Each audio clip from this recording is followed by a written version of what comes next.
Mayo Clinic presents the Always On EM podcast, hosted by Alex Finch and Venk Bellamkonda.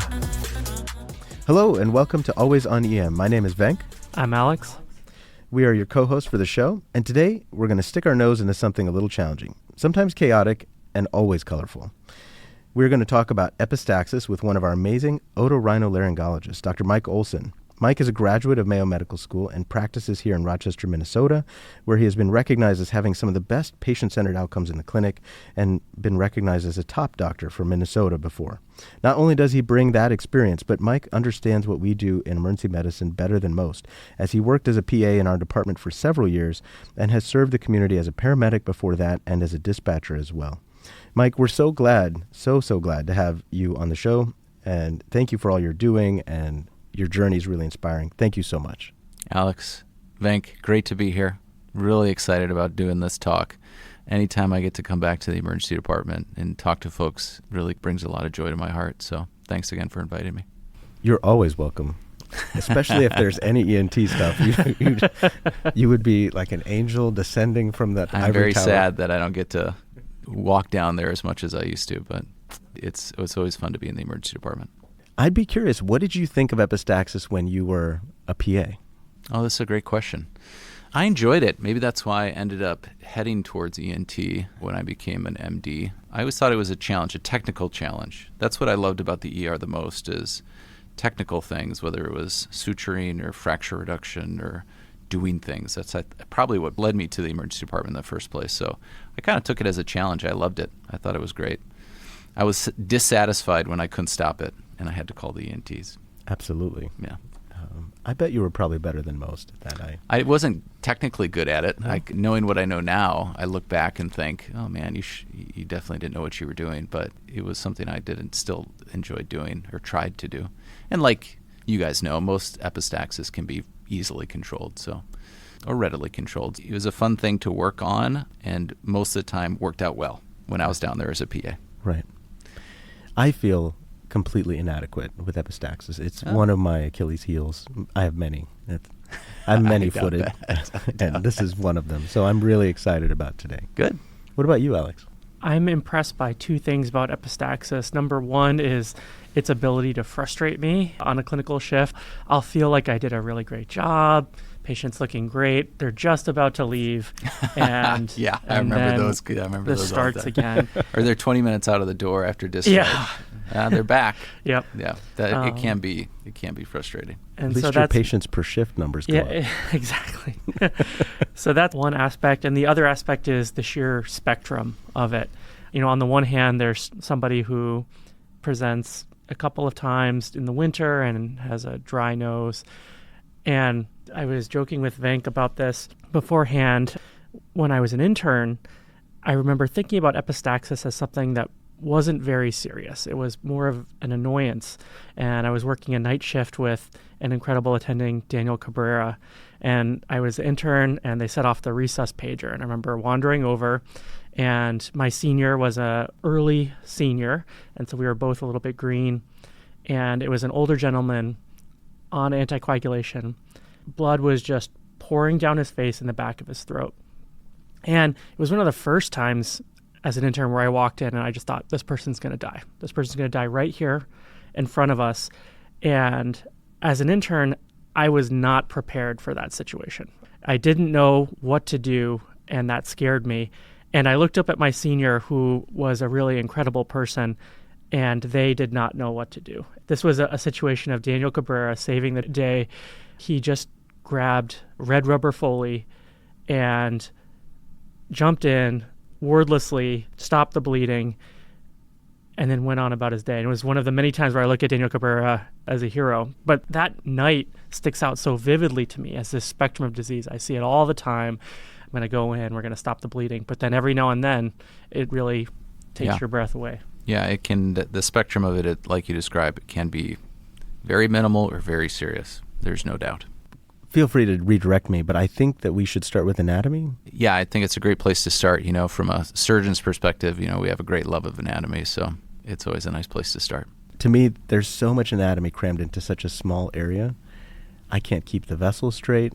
I'm not entirely sure how to best to look in the nose. Yeah. Take us through it. How do you teach this to students? As we're talking about epistaxis and the bleeding, I think the first thing that you kind of think about is the arterial supply of the nose.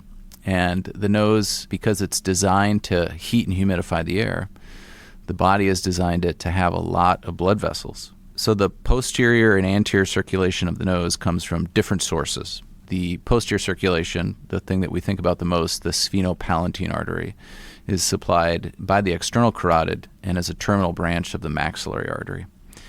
That artery is a big one from the nasal perspective. So when we get into this sort of posterior epistaxis, the more serious version of epistaxis, that's the artery that we're going to think about.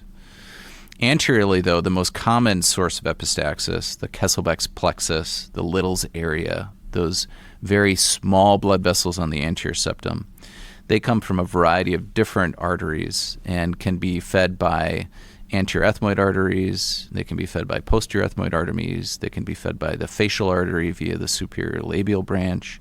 So lots and lots of blood vessels to the nose. Again, related to what the nose's function is. It's designed to heat and humidify the air when you breathe in. So those blood vessels are plentiful, and they're also very close to the skin. So that's the first thing to know about the vasculature is that there's a lot there. The next thing from an anatomic perspective is very important when you're going to talk about how to treat the nose and treat epistaxis. The septum is the structure that separates your right and left nasal cavity. And then we have 3 turbinates in the nose. There's the inferior turbinate, the turbinate that's certainly the most pertinent in this space. There's the middle turbinate, and then there's the superior or supreme turbinate. This is a very small turbinate and almost not of clinical relevance in this situation. And yet it's called supreme? It's called supreme. It's got small turbinate syndrome. Yeah. From an anatomic perspective, I think if you think about it, not so much about the vessels involved, but just understanding that there are a lot of them there.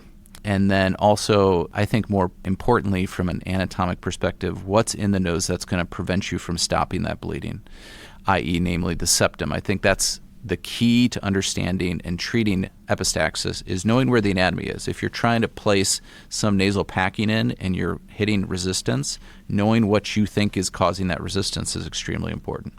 So understanding the structural components of the nose, septum, turbinates, is going to lead you to a higher rate of success in controlling epistaxis for sure. Is it relevant to know the structures of the soft tissues versus the cartilage versus... Yeah, not so much from a epistaxis perspective. Okay. You know, there are some things there that are important to just know on a general level. You know, the ala is typically composed of what we call the lower lateral cartilages. We divide the nose into thirds where there's the bony upper third, there's the middle third, and there's the lower third. The lower third, again, lower lateral cartilages. Middle third, that's the dorsal septal cartilage and what we call the upper lateral cartilages. And then the upper third is just the bony portion of the nose. From an epistaxis perspective, I think an external thing to think about is, you know, the upper third is going to do you no good because you can't put pressure on the upper third and expect anything to happen because that's just the nasal bones. The middle third of the nose, there is some likelihood that pressure in that area is going to help compress some of that Little's area or Kesselbeck's plexus, so that's pertinent. But the lower third and the external nasal valve, all those areas, that's going to be where most of the pressure is to control that. So knowledge of that, I think, is a good general knowledge is good, but most of the bang for your buck in regards to treatment of epistaxis is going to be knowing what's going on the inside. As an aside, what is the external nasal valve? Mm-hmm. Do you know this, Alex? Never heard that. Yeah, there's 2 nasal valves. One's the internal nasal valve. One is the external nasal valve. So the internal nasal valve is comprised of a number of structures in the nose. The reason that we separate them is that the internal nasal valve is the most narrow part of the nose. And that comprises the septum, the floor of the nose, the head of the turbinate, and the upper lateral cartilage. So when we look at the nose from a breathing perspective, and I think you can even translate to epistaxis, if you're going to have a spot that packing is going to really have a problem going in, that's going to be the internal nasal valve. And sometimes posteriorly if they have a big septal spur or something deviated in the nose. The external nasal valve is mostly comprised of the outside part, where the external ala reside, the columella. This is more pertinent from an obstructive perspective. A lot more people have external nasal valve problems than internal problems. And that we can get into the weeds there. Trust me. There is distinction there. And it mostly is pertaining to how people breathe through their nose. The degree to which you understand this small space is right? Inspiring. Yeah. I don't know if I'd describe it like that. Part of that really resonated. I heard you stick something in and there's a lot of resistance. Yes. I've run into that. Oh, yes. All the time. And hopefully it's not a finger. We've talked about the spectrum, and now we understand the anatomy a little bit better. Let's approach a bread and butter case and learn more about how you would do it, because I think that something that I fall short on is I approach it more by, here's the steps I'm going to do. I have my approach, and this is how I'm going to do it, but I'd love to learn how you're approaching it in a more nuanced way. So let's just say we have a 60-year-old gentleman who presents with a first episode of epistaxis. He started a blood thinner last year, and the bleeding is annoying but not life-threatening at this point. When you go see that gentleman in your clinic, or when we unfortunately have to call you down to the ED, what are you thinking when you walk in the room, and what do you do when you introduce yourself? This is a great scenario, I think a common one. And I think the thing that you pointed out with the history is the most important thing, like the anticoagulation, right? That's who we're going to see in the emergency department routinely, the anticoagulated folks. So when I see that and I think of that, the first impression I get on the patient when I come into the room, I think, is a very important one. The patient with the bucket in front of their mouth and coughing up blood clots with their nose crimped, that's a different kind of patient that I think we're heading down towards a treatment perspective than the person with the clip on the nose and a clean shirt. That's a different patient. The latter is somebody that I think we probably can easily get by with a non-absorbable packing, something that I can easily deal with, probably solve their problem, get them out the door, not a big issue. The alternative case, the blood clots in the bucket, the continued oozing, the anticoagulated, the INR that's through the roof with a Warfarin patient, those patients are going to need some more permanent or likely more robust packing to solve their issue. But when I walk into a room, it doesn't matter what it is. Here's what I'm going to start off by understanding. When did it start? What side is it? How long has it been going on? What have you done prior to showing up today that you tried to make it better? And most folks will say, I used some pressure, or it's been going on for a couple days, and now it really been very persistent. I might have tried some sprays, although that's kind of plus minus. I'm not sure a lot of people know that Warfarin or topical decongestants or vasoconstrictors, so I don't think a lot of people know about that. So then the first thing I'm going to do is get the right equipment. That is, I would say, the most important thing I can teach emergency medicine providers in regards to how to manage this appropriately. And the equipment is extremely simple, I think, and I think most emergency departments have it on hand. So number one, nasal speculum. You're definitely not going to be able to see in the nose unless you have a speculum. And number two, second most important thing, is a headlight, because you can't see in the nose unless you have a headlight. So if you have those two things, you can control a lot of nasal bleeding. And if you have to pack somebody, pack them safely and comfortably without jamming things in their nose where it shouldn't go because of things like septal deviations, things like that. So now I have my equipment ready. I'm going to have my headlight, I'm going to have my speculum, and I'm going to have some suction devices. I think a lot of emergency departments now have this sort of flexible, what we call Fraser suctions, where you can kind of bend the tip and it's a straight suction. The yank hour suctions that are in typically all emergency department rooms are not great. Even the small ones, that's a pretty big bore suction. Now you may need that for those big clots that you're trying to evacuate out of the nose. But I would start off with just a 10 French, 12 French kind of nasal suction.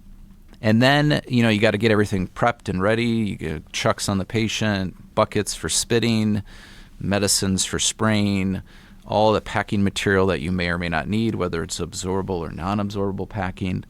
And then you stand by your patient. That's the first step. I think prep is super important because if you're not prepared, suction in hand, when you release that clip and you're trying to evaluate that, if you run into that big gush of blood and it's all on the floor or on the patient's lap, then you're going to be in tough shape. So that's the first place to start. I would say the next place to start from a treatment perspective is topicalization. Even if it's a profound bleed, like that clip comes out and it's just running out of the nose, I think there's still some value in topicalization. How you topicalize is really important, and what you topicalize with is important. The best topicalization medication, and the one that provides the greatest anesthesia, is topical cocaine. Now, topical cocaine we used to keep in our emergency department. I'm not sure if we still do. It's a fairly rare medicine outside of operating rooms, but what it does is two things. It's a profound vasoconstrictor, and it's also a very profound nasal anesthetic, so it can be really helpful in that regard. The challenge with it is it's not typically a medicine that comes in a spray bottle, and so you typically have to get nasal pledgets or something to deliver the medicine in the nose. But that's probably the most rare type of medicine to use, but also the most beneficial one. So when you don't have that, which you're likely not going to have, I think the next thing is just standard things like oxymetazoline, that's Afrin, phenylephrine. All those sprays are vasoconstrictors, and they can be very effective. I would commonly tell my interns and residents, if that patient isn't feeling like it's going down the back of your throat, you're not doing enough of it. You really got to put a large volume in, squeeze that bottle very, very hard to get it in the back. So that's a really important tool. Nowadays, when I was a resident, we didn't have the benefit of TXA or tranexamic acid. Now, whomever decided to put that in a nasal spray was a genius. I don't know who did it, but kudos to them. So our residents now are using that medicine, TXA spray, plus oxymetazoline when they arrive to an epistaxis patient. I think that's a great first topicalization strategy. Getting the medicine is important. So clots, what's in the nose, and getting those clots out is an important step in the treatment. And there's a variety of ways of doing it. One is to have the patient blow the clots out, and the other is to suction the clots out.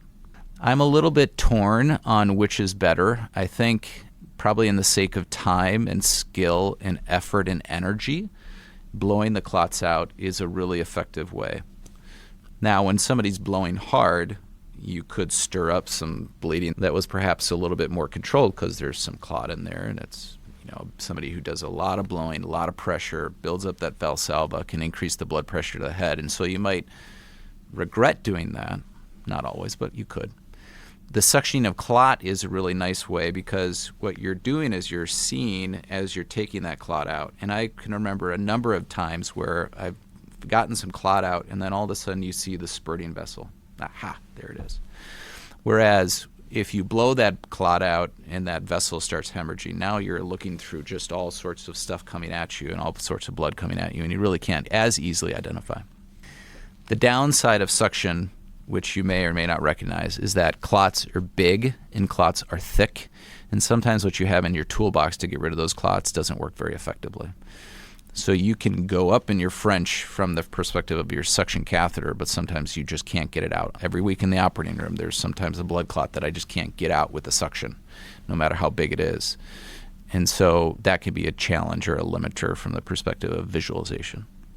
Once you get the clot out, and you're able to visualize what's going on in the nose, recognizing that the biggest bang for your buck is going to be anterior in the nose, and that's the most likely spot that this is going to happen. Most data would suggest about 90+% of nosebleeds come from the anterior aspect of the nose. And most bleeding is going to come from that septum. It's not going to come from the turbinate head, although it can.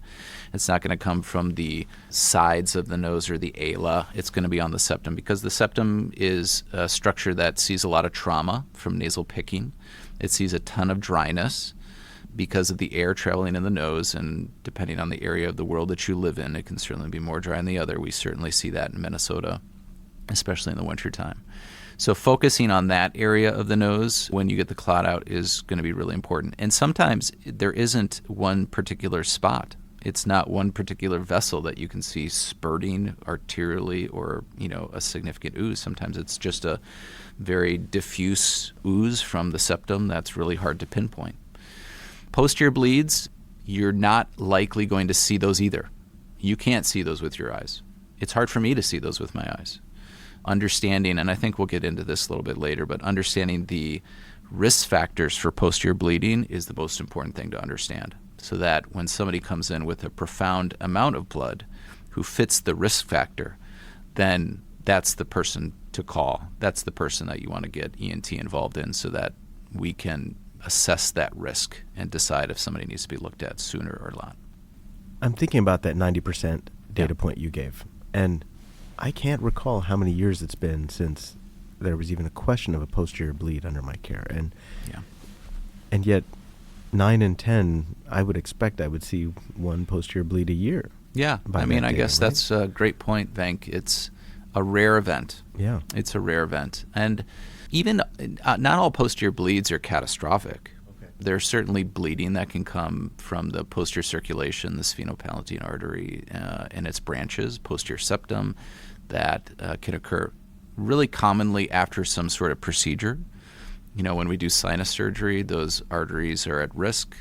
And that brings up an interesting point of any patient that you're seeing in the emergency department that's had a recent surgery, that's a high risk for some bigger arterial bleeding postoperative issue. So that's not one where, of course, as you guys are always excellent at involving the surgeons in their care of their postoperative patients, but that's not one to pack and let go. You know, that's one that needs a further, more careful evaluation. But I think you're right. I think, you know, historically we say this 90-10, but in my whole residency I can recall maybe one or two that I thought was a real posterior bleed and that we identified that. So it is rare, luckily. So far we've walked in the room. Yep. We're assessing the patient's look, and is there a blood everywhere versus something that's real tidy. We've gathered our supplies, all the different equipment, medications, wipes, drapes, etc., to do this. And we're evacuating clot with suction or having them blow. Actually, and the patient already had a clip on, which I think is just something we're so fortunate about in our environment is nursing will place a clip in triage. Yeah, I think EMS even has clips, don't they? Yeah, they do. Do you think those clips work? Oh, yeah. Okay. I give them to my patients. Okay, yeah, perfect. We have clips in our clinic, and we send them home with them. I think it's very helpful. The reason is, and this is a really good point, is that most people who are using hand pressure aren't going to be able to do it long enough. Yeah. So when I'm in the clinic with a patient, I've dealt with their nosebleed, I'm going to tell them, here's what we want to do if this happens to you at home. Here's the protocol. And I'll give them a couple clips, and I'll say, if you have a nosebleed, and if you have Afrin at home, spray some Afrin in both sides. Don't just on the side of bleeding, do it on both sides. And then put that clip on and look at a clock, and give yourself 20 minutes. And then once that 20 minutes goes by, let that clip go, and don't sniff, don't do anything with the nose, just see if it's bleeding. If it's bleeding again, if it's still oozing, still bleeding, more Afrin, more sprays to see if we can get better topicalization in there, and then put that clip on again. Wait another 20 minutes, give yourself a full 20 minutes. And then after that 20 minutes goes by, we take that clip off again and we assess again. And if it's bleeding again, now you're in 40 minutes into this, and you use a clip again. So after about an hour of pressure with topical medication at home, if they are still not having control of that bleeding, that's when I tell them you got to go to the emergency department. It's just not likely going to be improved by home remedies. That's really helpful. I've been using 15 minutes, but why not go to 20? It makes sense. Yeah, I don't think it here or there, but it is an important thing. The persistence of that, and then repeated. The degree at which they leave that clamp on for long enough, I think is an important part of that. How do you instruct them where on the nose? Because I see sometimes the clip doesn't look appropriately seated. Yeah. How do you tell them? I tell them, put it on the soft part of your nose. And I usually will visually show them when I'm kind of clamping that front part. Those levels of the nose, the upper third, middle third, and the lower third, really the clamp is really designed for the lower third. And so it's just at that part of the nose that's going to be most successful. The middle third of the nose, which is still somewhat soft, the incidence of bleeding way up there on the dorsal aspect of the nose is very, very low. And so you're going to get your biggest bang for your buck there. While the clamp is on, I've heard some folks talk about a cold compress over the bony part of the nose. Yeah. I remember distinctly, I was in the west hallway of our emergency department, and a small-town BLS EMS crew came in with an epistaxis patient and had a cold pack on the back of a patient's neck. And I said, what is that for? And this ENT volunteer just was not happy with my assessment of her intervention. And so I've looked this up, let me just say. The goal, obviously, there is vasoconstriction. Okay, so if we're vasoconstricting the posterior neck, there is no support there whatsoever. Now, the anterior neck, the Germans actually got into this a little bit with a study that looked at laser Dopplerography of the nasal mucosa in a microscopic fashion, only the Germans with their technology. And they put cold packs on the nasal bridge and saw some decrease in nasal flow, but not statistically significant. Whether it works or not is, I think, unlikely in a situation where they're in your emergency department for bleeding, but it's also not particularly invasive either. And so I wouldn't fault anybody for trying, but I wouldn't think that it's likely going to provide any benefit. But not on the back of the neck. Not on the back of the neck. And you had been a paramedic. I know. That's probably where it came from. I was like, I've never done this in the rig. Yeah. Are you joking? And they probably didn't know. It was probably an old wives' tale, and that's so be it. Great. Yeah. You got to try something, right? Right. Yeah. Where we're at with the patient now is that we're sort of in the room. We've blown clot out. We're topicalizing. We're holding pressure. And we've gotten clot out. We're sort of looking in there and getting a sense of what we need to do. I think the degree of bleeding that you're still seeing at that point is going to be very telling for your next step. The oozing that you can easily deal with suction and visualization, the next thing I would think about is non-absorbable packing. The oozing or the bleeding that you cannot see around, it is significant. That we start to tend to think about the more persistent, or I label it as permanent, but it's not permanent. It's robust. It's non-absorbable packing. Things like mirror cell sponges, things I've seen in the emergency department like rhino rockets. Those kind of interventions are going to be the interventions that we're probably going to have to use. Mainly because that non-absorbable packing that we utilize is self-administered, slowly placing more and more packing. And if somebody's hemorrhaging and there's blood pouring out of the nose, that's just going to be a failed effort. So the degree at which that blood is coming out of that nose is an important determination of what you have to do next. Do you have a go-to? I would say, if I was going to describe my very blunt approach, so far we've been kind of in line. I walk in, I have them blow the clot out. I look to see if I'm able to see the area of bleeding, and I'm really looking at Kisselbach's plexus and trying to say, is it here? If it's continuing to bleed at that point, usually we've had the clamp on for an hour, and in my skill set, I'm going to progress more quickly to what you describe as permanent packing. Haven't heard that. And so I'm going to use something like a mirror cell. And one of the ENT residents, when I was a resident, showed me how to wrap a Surgicel foam on it to help with clotting on the medial aspect of it. And I basically am inserting that, and then I'm using my TXA on a atomizer and using that then to expand the mirror cell. So it sounds like you have a much more kind of graded approach, which I'm sure the patient appreciates. Mine is much more like, we've hit this point, it's bleeding, and they're going to get all those things. Because from my point of view, I'm doing that, and I'm giving it, like 20 minutes. If that's not working, we're kind of in a spot where I'm probably going to reach out to an ENT. Yeah, and I'm not naive to the fact that the way I'm describing this management is one of time and a single patient in front of me. So there are definitely instances, I distinctly remember them, where you just don't have time to sit there for 20 to 30 minutes and investigate every aspect. So the degree at which you're seeing the bleeding, I think, will help you determine how aggressive you really need to be. And that pathway that you just described is an excellent one. In fact, that's exactly what I was planning on talking about. Your verbiage in regards to packing, I probably should take out or think differently about the permanent and more describe it as absorbable versus non-absorbable, with the non-absorbable versions being the things like the mirror cell sponges and the rhino rockets, things that have to be removed or it will always be there. Yeah. The things that don't need to be removed, things like fibrillar sheets, Surgicel, those kind of things, those are the absorbable packings. Before we do move on, though, I would love to hear, because something I'm envious of is the concept of absorbable packing and how exactly you approach that, because that's something that I see happening, and it takes care of a certain number of our patients who go home and have your life than if I do my next step. Yeah, the non-absorbable packing, the downside of that is patient comfort. Nobody enjoys having their nose plugged. Certainly, and this is my spiel away from rhino rockets. Rhino rockets hurt. They hurt a lot for a lot of patients, especially if they're inflated too much.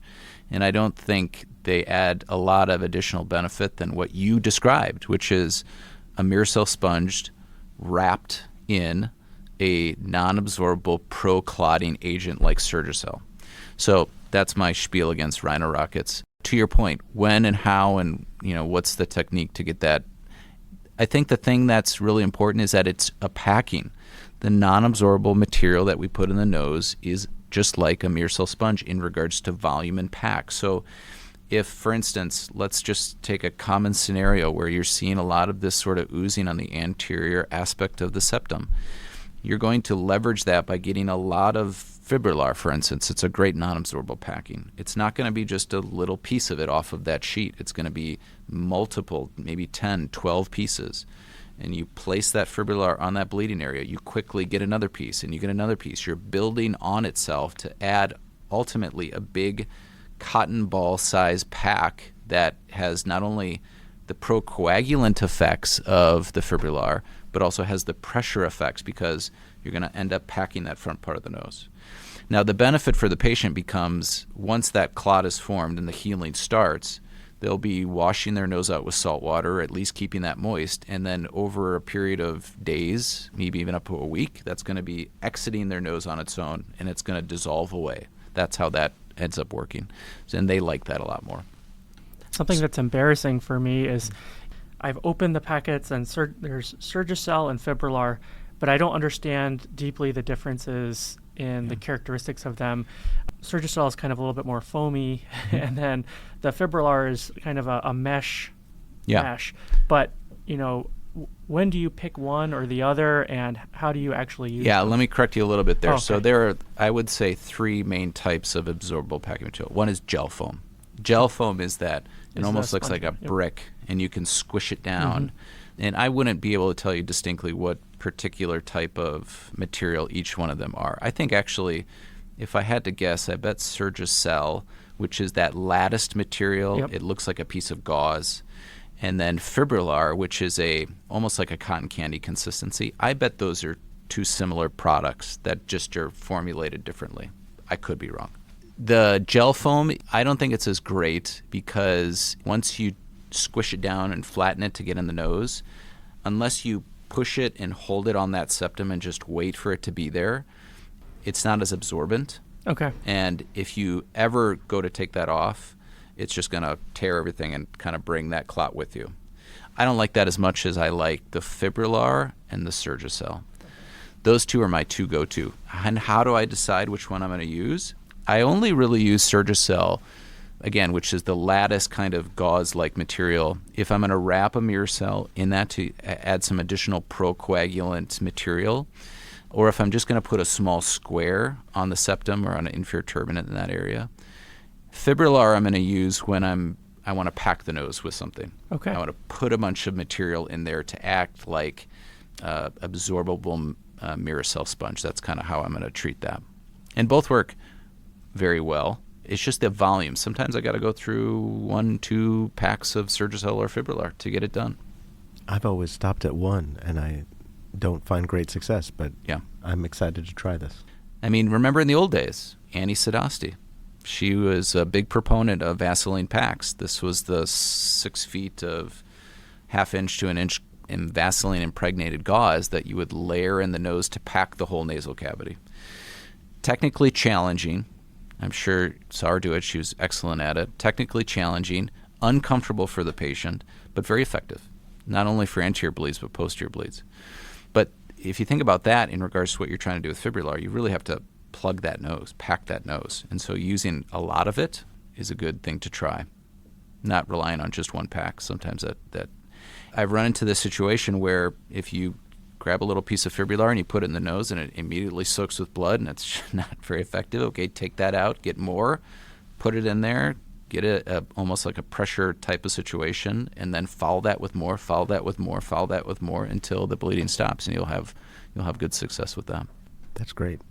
So we've talked about the two different options, basically, based on how much blood we're seeing and how localized we can be with it, the non-absorbable versus the absorbable packing. And when that fails, hopefully it doesn't happen often, but if it does, is there something else that we should be doing in the ED before we reach for the phone to call? As I think about this, the other important thing, so I'm going to back up just a little bit and talk a little bit more about non-absorbable packing. So the mirror cells and the rhinorockets. I think one thing that's really hard to understand from an anatomic perspective is, where do I need to put this thing? Oh, thank you for touching on this, yeah. The nose, and I see this almost with every single patient I see in the clinic, that I say, hey, we're going to utilize some nasal sprays. And I tell them how to use your nasal sprays. And everyone will show me like they have a bottle in their hand and they point the bottle up into the nose. Exactly. And that is bad on a nasal spray perspective, and it's really bad on an epistaxis treatment perspective, because you will be immediately frustrated as you try to put that 4 centimeter or 8 centimeter mirror cell. This is where you talked about, I've run into a little bit of resistance. Yeah, the resistance, exactly right. So you will be immediately frustrated in that scenario, because that is not where the nasal airway is going. And as you progress along your career in emergency medicine and you become more facile in airway management, and you put in nasal trumpets and you transnasally intubate people and all these things, you quickly become and realize that hugging that floor of the nose, putting that mirror cell parallel to, for instance, the feet, or parallel to anything in the body that's sort of in an anterior-posterior direction, is going to lend just so much more success. So that's the one thing I see where people fail with the non-absorbable packings, or the mirror cells, or the rhinorockets. The next place that I see people fail, which is no fault of their own whatsoever, is the nasal anatomy on the inside. I quote people this every day in the clinic. I say 80% of people have a deviated septum. 80%. So the likelihood that you're going to find that 20% person with a really bad nosebleed, that mirror cell is going to slide in just like butter, is really rare. And the degree at which that septum is deviated obviously varies widely. Even the degree at which I operate on septums varies widely. And so if you have that proper trajectory along the floor of the nose and you're hitting a lot of resistance, that's probably the septum. And that's probably not something that you're going to be able to get around. Now, I've definitely seen many people try, which is extremely painful and probably is causing, especially in an anticoagulated patient, a lot more problems. Because now you've taken all that septal mucosa and a hard mirror cell, even if you coat it with a little bit of Vaseline or bacitracin or something to help get it in, now you've just scraped up all that mucosa going in. Are those things that you do in terms of pro tips? But when I was an intern, my chiefs would say, put Surgicel, and we would sometimes do double mirror cells. So we'd do 2 mirror cells wrapped in Surgicel. And then I found like that hard piece of cardboard you're trying to shove in a nose, unless you get a little bit of lubrication in there. The downside of that is now you've coated all your Surgicel with a blood it's like waxing. Barrier. Exactly, barrier. So there's a double-edged sword there. How much of that Surgicel is really providing the benefit, I think, is questionable. So I think more along the lines, if you're doing a big mirror cell pack, it's the mirror cell that's causing. I think the better key is what you described, which is, what are you going to inflate that with? Before the TXA area, I would just inflate it with topical oxymetazoline or phenylephrine spray, and that was a really good adjunct, I think. But it's hard to get those things in. It is. And if your trajectory is right and resistance is being met significantly, I think you just got to stop. Because there's a lot of very badly deviated posterior spurs that it's going to be really hard for people to see. Should we then take it out, cut another one shorter, and then put it in? I was just going to get there. Great example. So when I was down there were the shorter mirror cells and the longer ones. And you can certainly take a long mirror cell and you can shorten it. One thing I'd recommend, if you're going to cut a longer mirror cell in half, just round those edges over. That's going to be a lot easier to get them inside. And you can even taper it. You can go from a thicker, wider part of the mirror cell up front and then taper it down to a narrow thing on the back to see if you can get it in there easier. But yes, I would definitely try the shorter version if you're not having success with the longer version. And the rhino rockets are the same way. More bulky, got to have the right trajectory. The pressure at which you're inflating that that rhino rocket, I think, is very important. I think at any point that the patient starts to say, yeah, that's too much, you got to stop. The thing that I worry the most about is if somebody puts a lot of pressure in there, is going to overcome that ability for that mucosa to maintain its circulation. It's going to work really well from the perspective of bleeding, from the perspective of the pressure. But also I've seen some erosions in the nose from those things. And although those things typically heal, the worst case scenario is that if a patient doesn't come back for 7 to 10 days or something like that, you could run into a decent amount of problems. I know one problem we used to think about with packing for a long time was infection. Yeah. Is that something we should still be worried about? I am almost certain there are studies looking at it. We definitely have seen studies look at, antibiotic prophylaxis after nasal surgery for plastic splints that we put in the nose, and there are studies that say the utility of that, the rate of reduction of toxic shock syndrome is not worth the potential downstream negative effects of antibiotic use, whether it's C. diff or allergy or whatever the case may be. My current practice is that unless there's a strong reason not to, somebody's had come in and they have 18 antibiotic allergies on their med list, that it's probably still a good idea to protect them against staph or strep from their packing.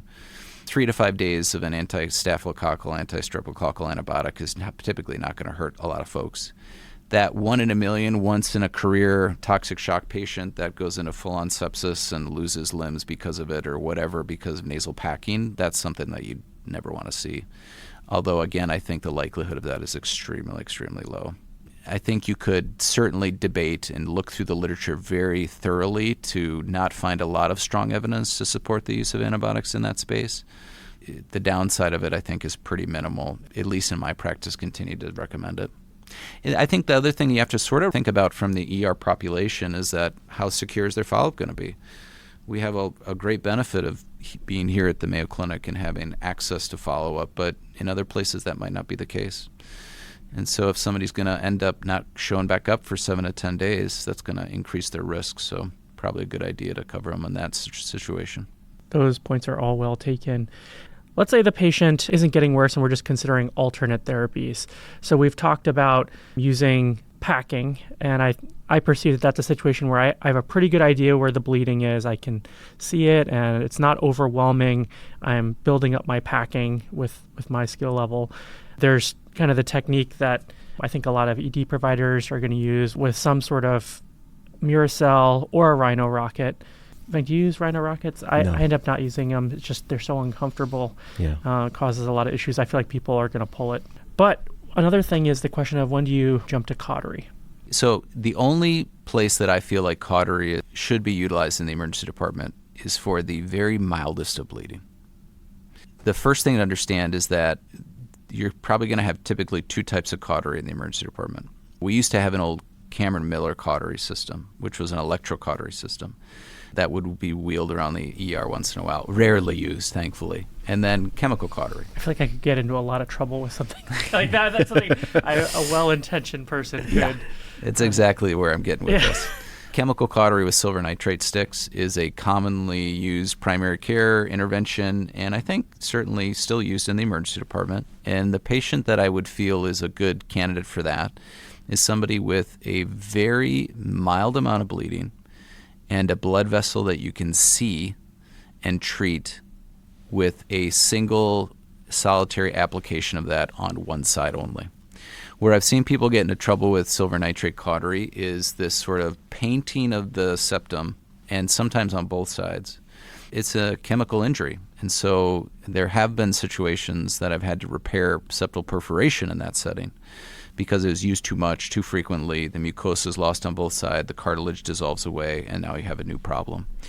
In my practice, I still occasionally use it. It's not an absolute no. It can be a valuable intervention for people with very focal, blood vessel-driven, there's a blood vessel, I feel like I can touch it, and I'm only going to just barely touch that mucosa and get that treatment. I'm going to stay away from painting, and that can be a pretty helpful intervention. The other downside of this is that you're creating an injury, right? So I would be very hesitant to use chemical cautery in any anticoagulated patient. Because what's going to happen is you might solve that problem up front, but then unless they keep the area very moist and very healthy along that time point of healing, that's going to eschar, that's going to scab, that's going to crust, and it's going to bleed again. So that's why I don't like that in anticoagulation patients. In my training, I tried it sometimes, and then as an ED doc, I just see a lot of bounce backs from it. And so where I've landed, this is probably controversial, but I do not do cautery in my practice. And the example you gave is a great one, and I hadn't thought about it in that nuance. I think if I hadn't, maybe a patient who's on no anticoagulation with a very mild bleed who I could see this one spot, maybe I could be talked into that plan. But not a patient that usually goes to the ER. And Talk to me about how you're applying it. Are you taking the end of the silver nitrate stick and just dabbing it, or are you holding it on that little vessel? No, I just dab it. It's the chemical touching of the mucosa that does what it's designed to do. And if you hold it and dab it there, you're just going to spread that chemical destruction out because it's just leaching off the end. And then what's going to happen is when you pull it off, it's going to kind of pull off the clot or whatever you've cauterized and cause some more bleeding. I really run into, in particular, what you said, which is you feel great in the moment, and then in a day or two, there's a much larger bleed. When I do it in the clinic for very specific patients, again, somebody who's come in, hey, doc, I've had 3 months of this nosebleed on this right side. It's not bleeding now. I look in that nose, and I see lots of Kesselbeck's plexus, but I see one that I think is it. I've got two options at that point. One is electrocautery, which we have lots of equipment and setup to do in the clinic effectively, and I think of chemical cautery. Typically, just depends on how big the blood vessel is. For instance, the smaller ones do better with the chemical cautery. The bigger ones do better with the electrocautery. It's much more of a setup, much more issues with grounding and other things with electrocautery. So there is good patients for chemical cautery, but they're few and far between. And in your practice, I think it's really far between. Very helpful. Mm-hmm. Outside of packing and cautery, are there any other options we need to be aware of? Yeah. When we're talking about the most critical of critical, I think it's an important thing to understand that, as you all know, airway is the biggest thing to deal with. I do definitely recall patients who have died of epistaxis because not so much of hemorrhage, but of aspiration of blood products. So in any situation where the patient is not adequately maintaining their airway, they're tired, they're hemorrhaging, it's a lot of blood, and they're elderly, whatever the case may be, I would always recommend that we don't think of a nosebleed as a minor issue in those settings. We think of it as a critical issue. And securing that airway is the number one thing. And then after that, the other things that can be done, we're going way down the ladder here, but embolization, interventional radiology sometimes can be utilized. But if you're going to involve those folks, you're typically going to have otolaryngologists on board too. Outside of that, utilizing what we've already talked about, the topicals, the absorbable, the anti-absorbables. In that situation where you brought up before with Dr. Cabrera, the Foley catheter can be used in a very emergent situation to sort of plug off. What that is really designed to do is to plug off the posterior pharynx from the lower airway to provide a safer airway while that patient's still bleeding up north. That's a very important tool that can be utilized. Those are the main interventions that we talk about here.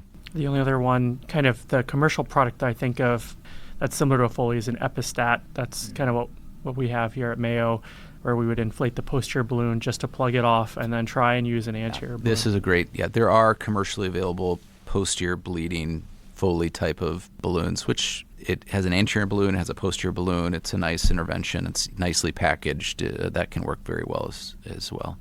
When I think about the worst cases of my career, kind of a lower airway bleed or something like that, it just happens in minutes that these airways fill up and you essentially drown. And so that's kind of the pathophysiology I'm trying to prevent. And so I'm trying to put a block between the source of bleeding, even if I'm not actually tamponading the bleed. And we were talking about using a red rubber Foley or an epistat, something like that. A last pro tip, when I've deployed an epistat in the past, it seems like it's constantly slipping backwards. And these are also moments where sometimes I'm under a lot of stress. And so there's kind of a lot going on. And it seems like that balloon that I'm using, I deploy the balloon and then I pull anteriorly to try and plug. I deploy my anterior balloon, which I'm hopefully tamponading. But then it seems like it kind of starts to go posteriorly and I keep trying to tug it forward. Is that a normal thing, or am I doing something wrong? No, I don't think you're doing anything wrong. The same thing happens with Foley catheter balloons. Yeah. And it's just a matter of, I think getting a lot of air in that balloon is important. The problem is where's the wedge going to be with the balloon? And it's a hard place back there. It's a very complex, 3D structure, and it's all very slippery. And so what you're experiencing is, I think, very, very normal. What if we put the football helmet on and, exactly. tie it to the grill? Exactly. What was the name of that big? Is it the Minnesota tube? The Minnesota tube. Yeah, exactly. Yeah, I remember that. Yeah. Never saw that deployed. I haven't either, but I do remember one patient who probably could have used it with Wyatt Decker and I were in West, and some guy had esophageal varices. And I was talking to him, and he vomited like 2 liters of blood in front of me one day, and I was just like, oh my God, in West. I'll never forget that guy. those were always exciting adrenaline when you're moving the patient over critical, receiving or transmitting it. It was always exciting. There was never a direct route either. You had to like... Exactly. Were you around in the old ER days or no? I was not. I'm envious of the stories. I hear about cool things happening in old critical. And but the curtains, all the curtains. Yeah. Good times. Absolutely. So continuing with our anticoagulant patient, we talked about warfarin, but does anything change with DOACs? And do you have any anecdotal experience on which one is more frequent with epistaxis? The presence of these direct oral anticoagulants, the Eliquis, the Xareltos, came after I spent a lot of time in the emergency department from a residency perspective. I don't, in my clinic, have one or the other that's more problematic from an epistaxis perspective. You both probably have more experience with the challenges related to, well, what do you do if you have a critically bleeding patient on these medications, and the likelihood, you could probably just educate me now more than anything about how easy it is to reverse these individuals, because it was obviously a fairly straightforward and easy thing to reverse warfarin anticoagulated patient or Coumadin anticoagulated patient. I don't know distinctly if there's a significant difference between the two. I think that they're equally as bad of a players in the space of nasal bleeding, but I think the challenge in the acute phase of the airway tragic, horribly hemorrhaging patient on anticoagulation is a real one that I expect has hopefully some solutions at this point. I mean, I read about this, that, and the other thing that you can give, which I'm sure is like $20,000 a dose. We have expensive reversals. Yeah. And we do give them for head bleeds and things. Let me lead into a question. Yeah. At what point do you think that we should be considering reversing anticoagulation? I've never had a bleed that I've not been able to control on anticoagulation. That you can always either, whether it's a Miracell or topicals or, whatever. And so the decision to be like, we're going to stop this, I think is a fraught one from a surgeon's perspective, and probably a little fraught from an EM perspective too. What's the risk here of somebody who's in chronic AFib and 80 years old that is going to be off their anticoagulation for 7 to 10 days? I'm sure it's not zero. And there's people who spend their whole lives discussing risks of this. In that case of warfarin, it was pretty straightforward, right? If your INR is 5 or 6 or 7, you're like, well, you need to do something with that. It's not going to be a tenable solution. It's going to come more problems. But the cessation of these medicines in the setting of epistaxis is a shared decision-making process for sure. And certainly have had patients in my career where we think about that, because even in the best of intentions in my clinic and operating room, there are people who just recurrently will bleed, and no matter what we do, no matter what intervention we have with anticoagulation, and then that discussion then is entertained between all the parties. What are we really trying to do here? Keep somebody out of the ER 5 times a month, or protect their 1 or 2% risk of clot in the setting of AFib or whatever it is. So that's very pragmatic, I think. Yeah. After the interview, I went to the literature to see how warfarin and DOACs compare with regards to epistaxis. I came across a study from 2022 in the Journal of Internal Medicine by a group of authors from Iceland, with the lead author being Dr. Ingason, entitled "Warfarin is Associated with Higher Rates of Epistaxis Compared to Direct Oral Anticoagulants, a Nationwide Propensity Score Weighted Study." As the title spoils for us, the authors found that warfarin was more associated with epistaxis. But, as any discerning reader of the literature should do, we should examine how they came to those results and how likely those results are to apply to our patient population and be reflective of the truth. So, this author group compared epistaxis event rates between new users of apixaban, dabigatran, rivaroxaban, and warfarin throughout Iceland using the Icelandic Medicine Registry, which collates data from 5 major hospitals in the country. The results included just over 2,000 apixaban patients, just under 500 dabigatran patients, and about 3,000 rivaroxaban patients, compared with 1,500 patients on warfarin. Of this group of about 7,000 patients, there were 93 patients presenting for clinically relevant epistaxis. Again, this is in the initiation period of those medications. 11 of these bleeding patients were deemed to be major, with 1 fatality even recorded. 7 of the patients in the non-major bleeding group had rebleeding that was felt to be major during the follow-up period. They found that warfarin had 2.2 events per 100 person years, followed in descending order by rivaroxaban with 1 event per 100 person years, apixaban with 0.6 events, and dabigatran with no events recorded. Remember, dabigatran had the smallest portion of patients in the study, which may account for why no one had epistaxis. I would hate to suggest that dabigatran is somehow protective against epistaxis. But in general, warfarin had a hazard ratio of 2.2 compared with rivaroxaban and 4.2 compared with apixaban. Again, it can't be calculated against dabigatran because there were no events of epistaxis for that drug. In general, although nothing is ever perfect, and there are lots more details you might want to get into, like what is major, what is the time period in which they enrolled patients, etc., there's likely enough evidence here to feel that warfarin is likely more associated with epistaxis in the initiation period than the DOACs are. This doesn't say anything about patients who have been on their medications for longer periods of time, though. Okay, let's get back. We're going on to a couple special scenarios. But in light of our varied audience, some of our wonderful listeners are in community settings. And the question isn't when do I call ENT, but when would I transfer? Yeah. And if you are taking that call from our admissions and transfer setting from a provider who is frustrated as I get sometimes when I've tried a couple of things, what things do you feel should have been tried before a patient's going to take a potentially long ride to RED to that's a great question. It's a great question, and one I'm certainly sympathetic to, as I used to work as a PA in these rural emergency department settings, and so pulling that trigger on transfer is definitely one that is a tough call to make sometimes, and I think sometimes it's lost on the people taking those calls and how challenging those situations can be for them. So taking those calls, typically what I'll ask them is just what they've done and what they feel comfortable doing. In the epistaxis setting, it's typically because the patient's still bleeding, they can't control it. And if they've tried the topical sprays and the pressure and they've given a good effect or try with a rhino rocket or a Miracell sponge and it's still bleeding, they're still coughing up blood clots and such, I don't really know that there's much else that can be done. Yeah.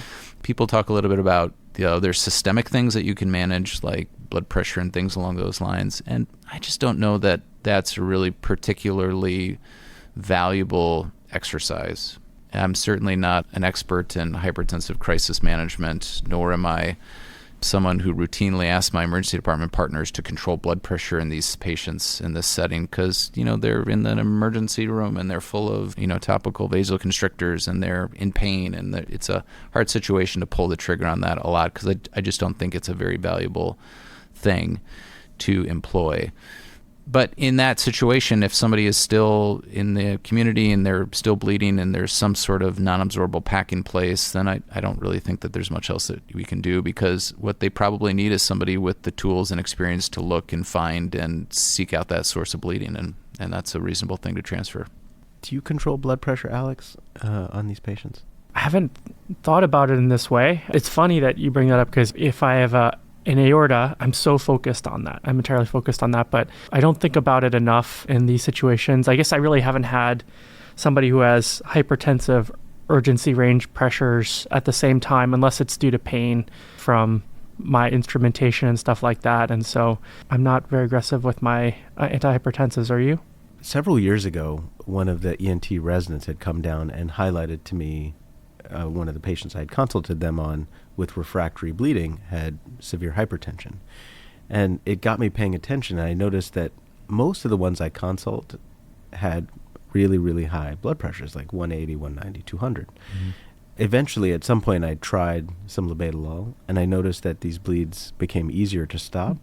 I don't know if it was the cause, but I just find that now I've built up enough personal anecdotes that when I see refractory bleeding, I bring the blood pressure down, and then I try some more, and it usually works right away. Yeah, I mean, I think the downside of, again, you two know about the downsides of antihypertensive medication management, IV or otherwise, but I think the downsides are fairly low. Outside of, going over, shooting, making them hypotensive, it's not likely to happen, and it certainly can't hurt. Out of all the patients I ever saw in the emergency department from an epistaxis perspective, I don't think that there was one or two that I felt like, well, this is a hypertensive issue. It almost always was anticoagulation or just a really bad dry nose or a post-surgical issue. And so I think the incidence of it's quite rare. I'm going to jump in right here before Mike goes on to make an excellent correlation between blood pressure and the posterior bleeding risk factor profile. After the interview, I went to the literature to see what it would say on this. There are a lot of papers, mainly retrospective, examining a variety of angles related to blood pressure and epistaxis. A few I want to highlight. First, the question about whether the BP is up related to anxiety was examined by Drs. Thomg, Houghton, and Moore-Gillen in their article in the Journal of Laryngology and Otology published February 2007 called A Retrospective Comparative Study to Examine the Effects of Oral Diazepam on Blood Pressure and Anxiety Levels in Patients with Acute Epistaxis. This study was not randomized, but was prospectively conducted in a tertiary care center in London between 2004 and 2005. They importantly excluded patients with known history of psychiatric disease, uncontrolled hypertension, and those who had experiences with benzodiazepines for other reasons. This study was for patients who were hospitalized for epistaxis. Again, it's an older time period, and so I can't speak to how they chose hospitalization versus not. That's one of the areas that makes this less reflective of today's practice. In that hospitalized group, one arm of patients was given diazepam 2 milligrams 3 times daily, and the other was not. That decision was made by the attending physician caring for the patient.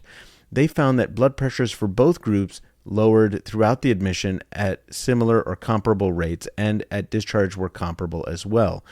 There were a lot of weaknesses when I try to apply it to my patients in my ED, and there might be some weaknesses when you try to apply it to yours. So I would encourage you, before you take this as truth, to go examine the paper, and that'll be true of all of these studies that I'm going to apply. But based on what this author group found, they did not feel that anxiety was the sole cause of the blood pressure elevation. Okay, the next question that the literature might help shed some light on is whether elevated BP is associated with persistent epistaxis, as is my personal experience. A study entitled Relationship Between Blood Pressure and Persistent Epistaxis at the Emergency Department, a retrospective study, was published in the Journal of the American Society of Hypertension by lead author Dr. Terakura in July 2012. This was a retrospective examination of patients between 2009 and 2010 in a Japanese population. They found that the patients with epistaxis that was refractory to first-level therapy had significantly higher systolic blood pressure than their counterparts whose epistaxis was more readily treatable. The SBPs in the refractory group averaged 181 systolic and 156 in the treatable or effective first-line treated group. The first-line treatment that they're talking about is the application of a cotton strip to the anterior circulation. These were only anterior bleeding, and for 30 minutes in duration. Again, it's not great evidence to say what truth is, but it's some suggestion that BP might be associated with refractory bleeding. The third article I want to highlight is our most recent study of the three, and it's a Taiwanese cohort of patients that were investigated in a study that's entitled Evaluation of the Relationship Between blood pressure control and epistaxis recurrence after achieving effective hemostasis in the ED. This was published March 2020 in the Journal of Acute Medicine. They conducted a retrospective case control study during a 1-year period in 2014. As part of their comparisons, they separated the patients into those that had a history of hypertension and those that did not. And then they did a separate breakdown of the patients. So all the patients, again, broken down separately by their triage blood pressure, regardless of their history of hypertension. And they broke them into 4 groups, where group 1 had systolic blood pressure under 120 at triage, and group 4 had systolic blood pressure over 160 at triage, and 2 and 3 are in between there. In summary, they found that elevated blood pressures were found among patients with longer durations of bleeding, more recurrent bleeding, and those with higher blood pressures had more frequent returns to the ED within 72 hours for recurrent bleeding. Okay, let's get back. Mike is about to relate blood pressure and the posterior bleeding source likelihood. In that light, however, if somebody is elderly and they're male and they have a hard time controlling their blood pressure, those are the particular people that are at risk for the posterior bleed. And so paying attention to that is important. It's not important. It raises your index of suspicion for a more posterior bleed, but I don't think it's a great source of our volume in the ER. We had talked about risk stratification as being the most important part of the posterior bleed. So male, history of hypertension, recent surgery. Mm-hmm. I can't see the source of bleeding. Is there anything else you're looking for when you're really trying to say, and this it is can the be, path we're going to go down? There isn't really anything outside of that, and it can be tricky. Even when we think it's posterior bleeding, I've been on this end many times going in the operating room to investigate that and not seeing a direct source of it. Many times we are just assuming it is, and we treat that surgically with what is called a sphenopalatine artery clipping or dissection to essentially take care of that artery, take care of that posterior circulation. It's pretty rare, actually, from a surgeon's perspective, to get somebody in the operating room who's been severely bleeding and see that spot, see that pumping artery or whatever the case may be. It's not a very gratifying operative intervention. It's more along the lines of, is this a patient that's set up for this? And if they are, should we intervene? How many times have been to the ER? Is this become an emergency? If they drop their blood counts, is this an issue? Do we need to intervene on that to hopefully prevent it? That's how we manage those things. To that end, when are you getting blood tests on these patients? From my perspective, the things I care about from a surgeon's perspective in the acute setting is, well, what are we dealing with from a blood loss perspective? Because the lower the hemoglobin goes, gives you sort of an idea, well, how much suffering have they had from a hemorrhagic perspective, which will then drive my decision to go to the operating room or not. You know, if they came in a month ago with a hemoglobin of 14 and now they're down at 6, well, we got to figure this out. I think from a chronic perspective, somebody who has been dealing with this for months and months and months, there's probably some role in clotting factors and things. My knowledge does not go very far there. And so I'll use my friends in hematology and otherwise. Pretty rare circumstance, however. I mean, you know, if you look at a patient, for instance, a young person who's now in the ER with lots of epistaxis, heavy menses, those kind of things, they raise your index of suspicion. But the standard patient of 70 years old on anticoagulation, it's wintertime, it's not very helpful. Sometimes I think people get concerned about whether or not there's CSF mixed in blood. Talk to me about how you approach that. The first thing to understand is that the halo test is not helpful. There's certainly lots of halo tests that are quote-unquote positive when somebody doesn't have a CSF leak. There really is only one distinct test. It's called beta-2 transferrin testing that can be done to identify CSF in any fluid. It can be nasal secretions, it can be earwax, whatever the case may be. You can use that testing. That testing is not an emergency department test. It does not come back soon. So I wouldn't worry about any blood that's coming out of the nose, whether it has CSF or not. In the setting of trauma, it very well likely will. If they have a skull base injury, there may be CSF there. It doesn't particularly change management from an epistaxis perspective. And if that's enough trauma, which in these cases it typically is, they're going to be admitted and looked at. And most often traumatic CSF leaks close on their own, but some do persist and need operative intervention. But I would get away from worrying too much if CSFs. It's not to say that we shouldn't worry about a CSF leak. It is important, either from a traumatic perspective or an idiopathic perspective. It's important to figure that out. There are consequences to those problems. But in the acute setting, it's not something that you need to either deal with or identify, and certainly not with the use of the halo test. That's not a valuable exercise at all. You segued nicely into trauma with epistaxis. Let's go through that. What changes, if anything? I think the biggest thing that changes is very innate or very important anatomic thoughtfulness about that trauma. Skull-based trauma, mid-face trauma, where does that fracture go? You have all seen, including myself, where people have inadvertently placed things into the intracranial space. And so certainly understanding that that's a potential with trauma. And if you're going to intervene in a space that you can't see, making sure you know where your tubes and hoses and packings are going is extremely important. The other thing to know about it is that in the acute setting, it is actually very uncommon to have persistent bleeding.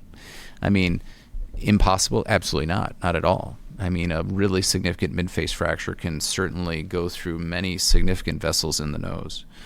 But most of the time, even with significant trauma, there'll be a lot of blood up front. It will clot itself off and stop. So for the persistent ones in the trauma setting, those are the people that we're going to probably intervene with the interventional group, because they're going to be able to see the acute extravasation of a particular artery, even down to the SPA. They're going to be able to ligate those arteries pretty straightforwardly by coil embolization. So in that setting, that's kind of where we will often use our IR group. Mainly, in addition, because in the operating room, we don't want to take an acutely traumatized patient unless they're in dire need of some vessel ligation in the neck or something like that to the operating room. It just increases their risk. And in this group of individuals, people who have mid-face trauma, facial trauma, they're going to have head trauma.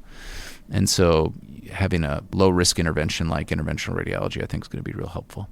So what I'm hearing is that with a select group of patients who had injury-based bleeding or trauma and bleeding, CT imaging might help guide interventional radiology to help us. How do we make that decision to pull the trigger on the image for epistaxis patients? So if somebody has trauma, they're bleeding profusely out of their nose. You're going to be pan imaging them anyways. For a non-traumatic anticoagulated patient, I don't think there's a big place for it. I don't think it's going to help us. Now, if there's somebody who we can't take to the operating room, and for whatever reason they're very otherwise sick, and we just are kind of in between a rock and a hard place, having trouble controlling bleeding, then I still don't think you need imaging, but you need to involve the interventional radiologist at that point, and they'll be very helpful there. One of my most challenging clinical encounters surrounding epistaxis, I saw a 20-something-year-old man who had very brisk epistaxis such that his hemoglobin had dropped 4. He had hereditary hemorrhagic telangiectasia syndrome, and also I diagnosed him in that visit with a saddle PE. Certainly that's a very unicorn-type scenario, but it makes me think, what about these folks that have these telangiectasia syndromes? What do you do differently? Where I've run into it is, an undifferentiated patient gets roomed and my resident walks out. I've walked by, they look clinically stable and are looking pretty good.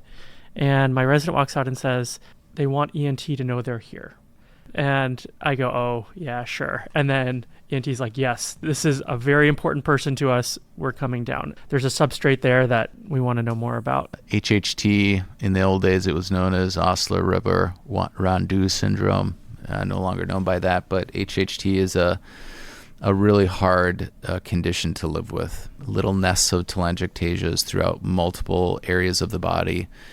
In the head and neck, we see it in the lips and the oral mucosa, and more importantly, from what we're here to talk about today, the nose. The reason that they are so challenging is that imagine having 20, 30, 40 nests of telangiectasic vessels in the nose, all over the nasal mucosa, on the septum, on the turbinates, everywhere. And every time you breathe in, that air goes across those telangiectasias. And it doesn't take much. You can sneeze, and then it will open up. And it's not a small blood vessel. These are nests of fairly large-sized blood vessels in relation to other blood vessels in the nasal septum mucosa. So these people will have chronic epistaxis, multiple requirements for transfusion over the course of years, really bad quality of life. And from a surgeon's perspective, a really hard disease to fix because we'll go into the operating room and we'll try to coagulate or cauterize or laser treat these telangiectasias and more will come back. I was even a part of a group of patients that we surgically closed their nose off in an effort that's called the Young's procedure. And that was in an effort to eliminate that airflow through the nose entirely so that those telangiectasias could no longer be irritated. A very effective maneuver, but also one that is a life-changing maneuver. Imagine just never being able to breathe through your nose again. Can I ask you, let's say that patient who had this procedure comes into our recess room. They can't talk to us, and we look in the nose. Are we going to know that this is not angioedema closing off the nose? Like, it looks like a post-operative thing? Yeah, it is very post-operative. It looks like just like a skin graft in the nose, and it's very anterior. This was during my residency that we did this because we did not have a group of medications. Young's procedure was a much more commonly done maneuver. A small group of patients, a rare disease, but a much more common maneuver than it is today with the advent of Avastin, which is essentially a chemotherapeutic agent that prevents blood vessel growth. And so the use of this has taken our HHT patient population out of the ERs, not eliminated it, but out of the ERs, and with much less frequency. But these patients, 100%, if you are in the emergency department and somebody says they have HHT, it is a very common occurrence for them to say, call up the ENT. I used to have a gal who she knew how to pack her nose, she knew what to pack her nose with. Unfortunately, as it is with all emergency department consultations, she'd see a new ENT intern and then the next new ENT intern and the next new ENT intern, and she knew how to treat her nose better than any of those interns did. And so they're very well in tune with it. It's a very hard epistaxis to treat. I feel bad for those folks. There are treatments. They do pretty well over time, but it's a special population that definitely deserves some special attention. How would we mess that up? And when they say, I need to see an ENT doc, what is it that my routine approach would So mess when up? These particular patients, if you were enlightened enough to say, I'm actually a pretty good nasal packer, I want to see if I can get this done for you. The challenge becomes, there may be one telangiectasia in there that's causing the current problem, but if you just put a mirror cell in there, even if it goes nicely, now you've created 8 telangiectasias that are now causing bleeding. So the challenge becomes, how do you get in there? Usually what we did is we'd bring our scopes down and we'd directly find the telangiectasia that's causing the problem, and hopefully, without causing more trouble than when we started with, get a really stiff fibrillar pack, there's another thing that we used to utilize called Flow Seal, which is thrombin and gel foam mixed together. That was a really potent topical procoagulant. We'd use that. We'd use all the tricks on these people. But you can definitely make them worse by just trying to pack somebody in that situation. I can't imagine putting a mirror cell in here and then that call to the ENT intern overnight. Yeah. So I have a very interesting case. I have a good learning opportunity for you.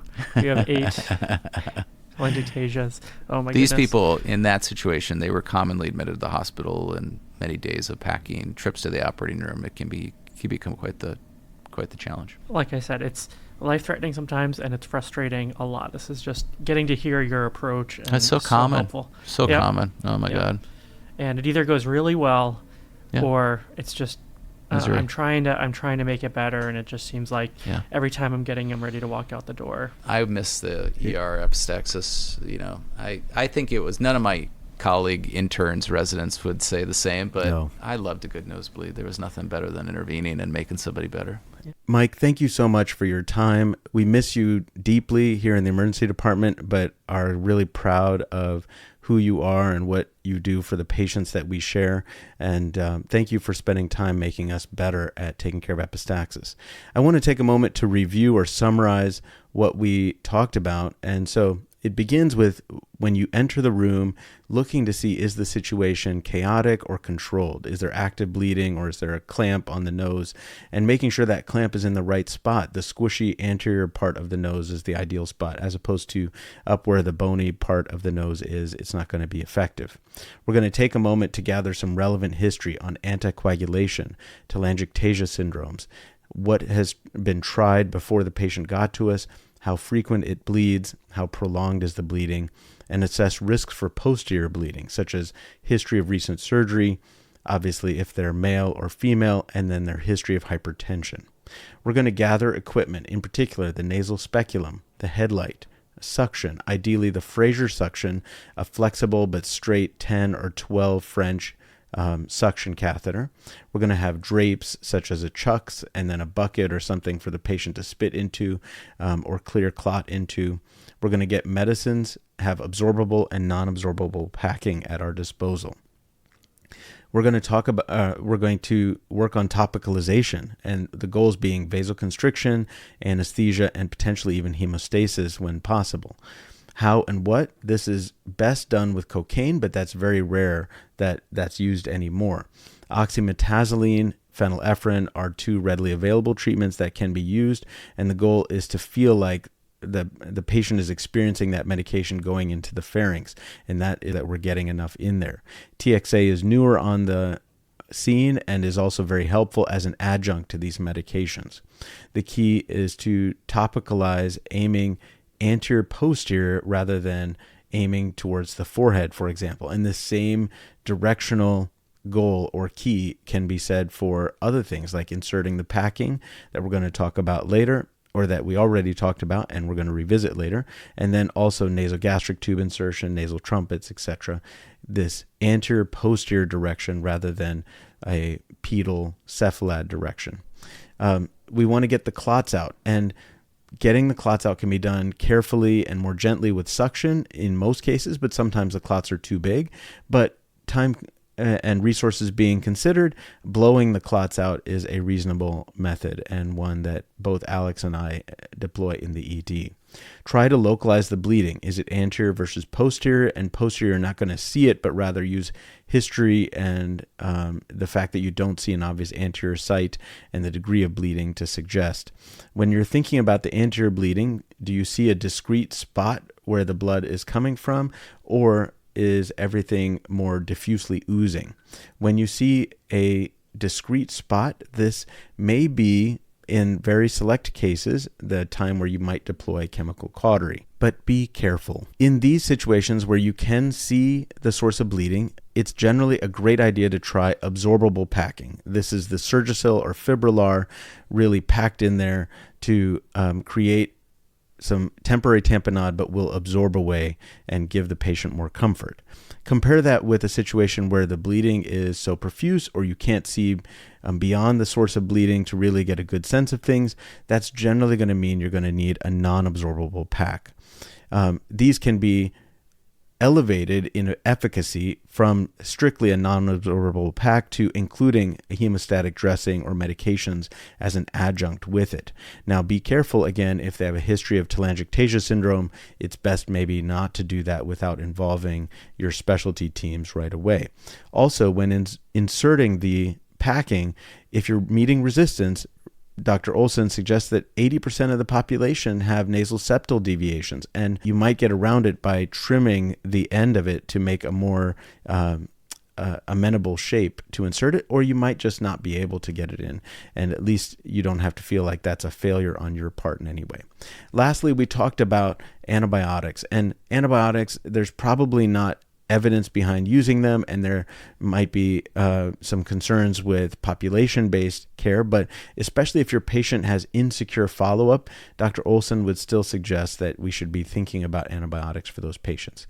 We talked about a lot of other unique one-off aspects with regards to anticoagulation, blood pressure, telangiectasia syndromes, and more. So thank you for sticking around with us to the end. In the words of Fraser Crane, thank you for listening. The Always On EM podcast, hosted by Alex Finch and Venk Bellamkonda.